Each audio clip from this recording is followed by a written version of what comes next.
Et salut à tous, me revoici en Scandinavie et cette fois-ci en Islande. En Islande. Ben oui, ce petit pays entre la Norvège et le Groenland, je vous emmène visiter l'île ainsi que sa capitale. Here we go! Bah va pour l'Islande. Eh, je parle pas cette langue-là, moi. Islande, capitale? Bon allez Marcel, en Islande, Vik! Ah c'est ça, Reykjavik. Pour commencer cette journée dans la capitale islandaise, qui est la capitale la plus au nord du monde, je me suis rendu à l'église Hallgrímskirkja, qui est l'un des plus hauts bâtiments d'Islande avec ses 74 mètres construits entre 1945 à 1986, avec ses 5275 tuyaux d'orgue d'une hauteur de 15 mètres pour 25 tonnes. Ensuite, je me suis rendu en haut de l'église pour admirer la ville à 360 degrés. Faut dire que c'était vraiment joli à regarder. Le prix pour accéder à cette plateforme est de 1000 couronnes islandaises, soit 7,40 €. Si vous descendez en direction de l'ancien port de la ville, vous pouvez admirer le voyageur du soleil, en islandais Solmor.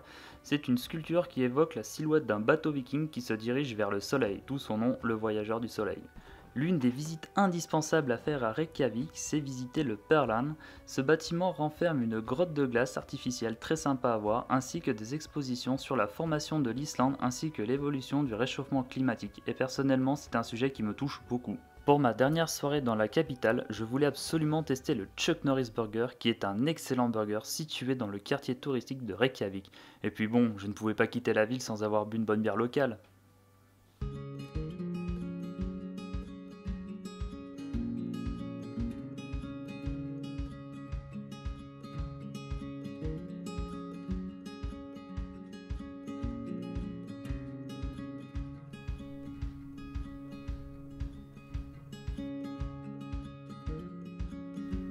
Voici donc arrivé à Geyser, une station géothermale située à 70 km. Derrière moi on peut voir justement les fameux geysers, et geyser ça veut dire jaillir en islandais, donc on va voir à quoi ça ressemble les geysers.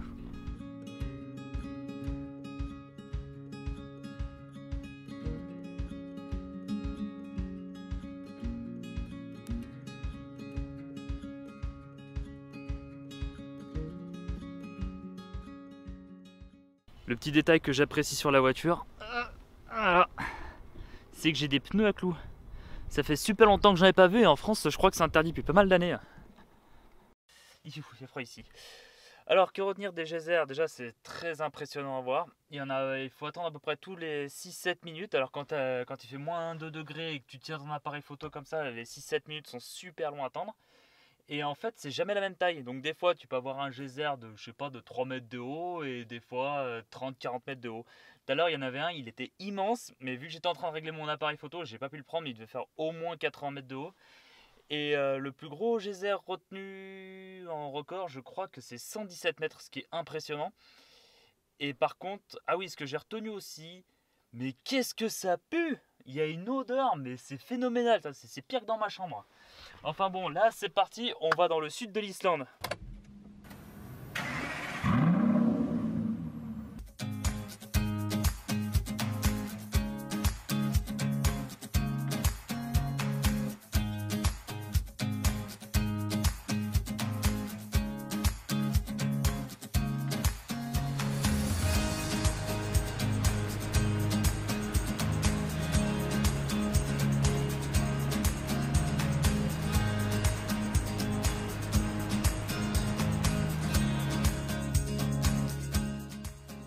Bon, je sais pas si vous allez bien m'entendre parce qu'avec les pneus cloutés ça fait plus de bruit sur la route.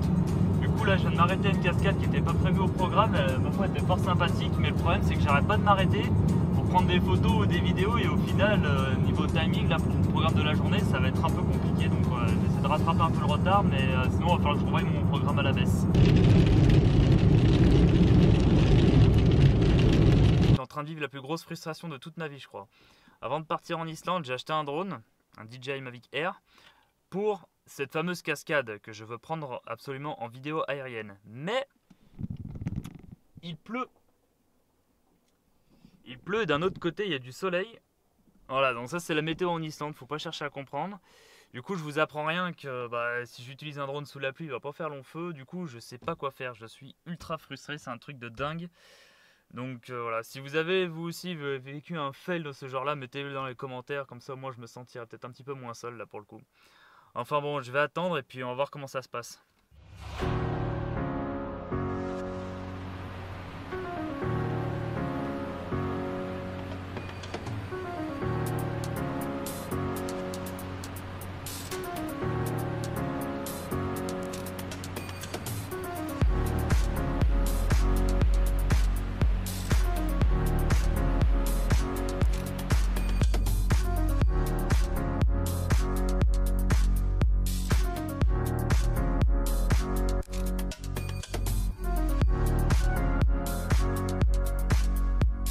à l'heure il y a eu une petite accalmie et du coup j'en ai profité pour faire voler mon drone. Et au moment du décollage, il y a un mec qui m'a dit « Hey you, stop your drone !» Du coup, je me suis fait coincer. De toute manière, c'était interdit de base, donc ça je le savais très bien. J'ai juste eu le temps de prendre une petite photo, et du coup, voilà, pas de vidéo. Mais bon, tant pis, ce n'est que partie remise. Bon, maintenant je me dirige vers le DC-8, le fameux avion écrasé sur la plage de l'Islande il y a 47 ans de ça. Putain, il repleut, oh j'y crois pas.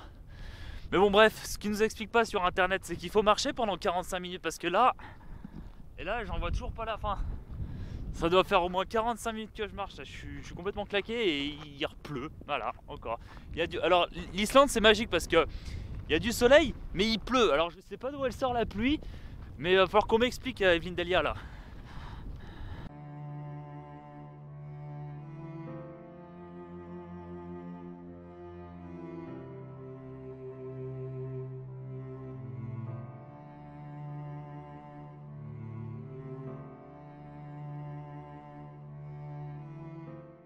Bon, je reviens de cette petite balade sur la plage.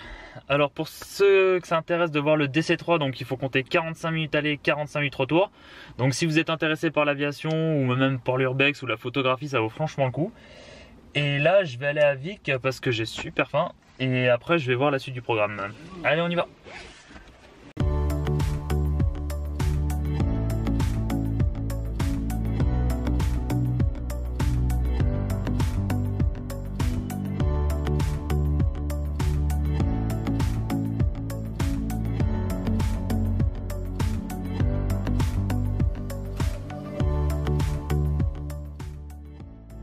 Bon, comme à chaque fois quand je nidelle, se passe pas du tout comme prévu. Du coup, là je suis perdu en plein milieu d'Islande. Mon restaurant, je l'ai jamais trouvé. Du coup, ça part sur un peu du freestyle. Donc il me reste des provisions de midi. Je me suis aménagé un petit lit pour dormir. Et je m'y mets bêtement dans mon bonnet pour me faire un petit coussin. Et du coup, je vais passer la nuit là et je reprendrai la route demain matin parce que là, entre nous, je suis complètement claqué. Voilà, donc je vous laisse sur cette belle musique islandaise.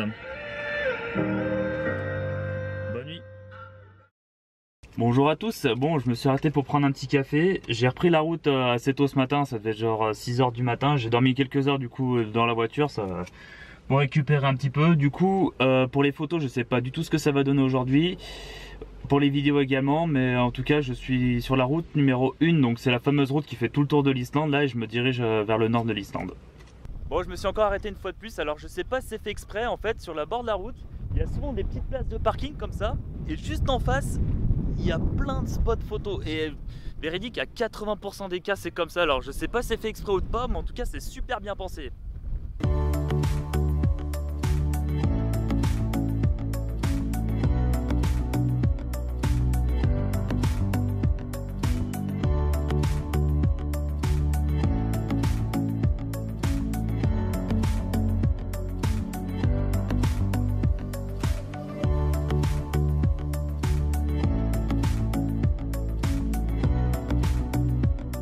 Bon, je viens de m'arrêter ici pour faire voir un peu la qualité de la route. Et là, je crois que je suis vraiment perdu au milieu de nulle part. Ah, la voiture, par contre, elle est, je sais pas si on voit bien, elle est dégueulasse. Ouais, la route continue. Là, je vais jamais arriver à attendre. Ça part sur une session de rallye là.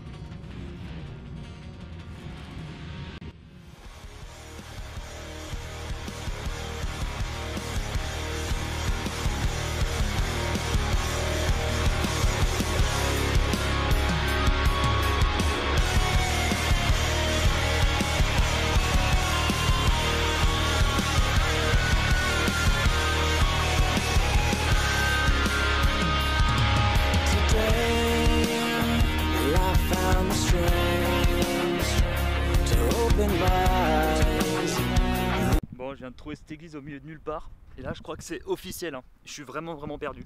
Hop, voilà, mieux. Je suis vraiment perdu. J'ai trouvé cette petite église perdue au milieu de nulle part, dans des champs, entre des fjords. Donc du coup, j'ai plus internet, j'ai plus rien.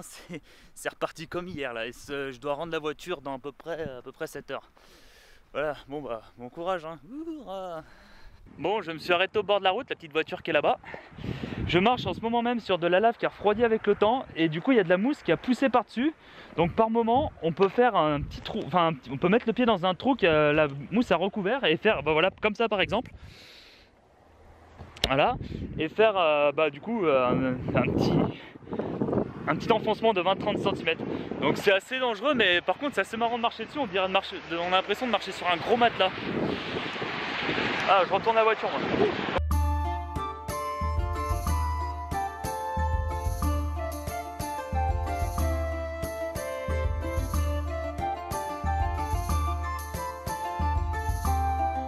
Merci, mais j'ai pas encore commencé. Merci, mais voilà. Ouais, enfin mon anniversaire c'est pas encore. Bon, quel public. Du coup, je fais la conclusion de ma vidéo ici dans ce bar typiquement viking. Donc, je suis à The Viking Village, un petit bar, resto, hôtel à quelques minutes de l'aéroport de Keflavik, là où je vais prendre mon avion ce soir. J'en profite pour faire la conclusion de ma vidéo dans ce décor typiquement viking, n'est-ce pas? Du coup, j'ai pas eu le temps de faire tout ce que j'avais à faire parce que vu que je m'arrêtais tout le temps pour faire de la photo et de la vidéo, au final mon planning j'ai vraiment pas respecté. J'ai eu des problèmes de drone par rapport à la météo, par rapport à un autre problème de compas aussi, enfin bon, moi ça m'allait dans tous les sens. Du coup j'espère que le trip vous a plu quand même. Je vais laisser donc toutes mes photos sur Flickr et sur Instagram. Je vous laisse également mon Facebook et mon Twitter si vous voulez. En attendant, je vous dis portez-vous bien et à la prochaine. Salut!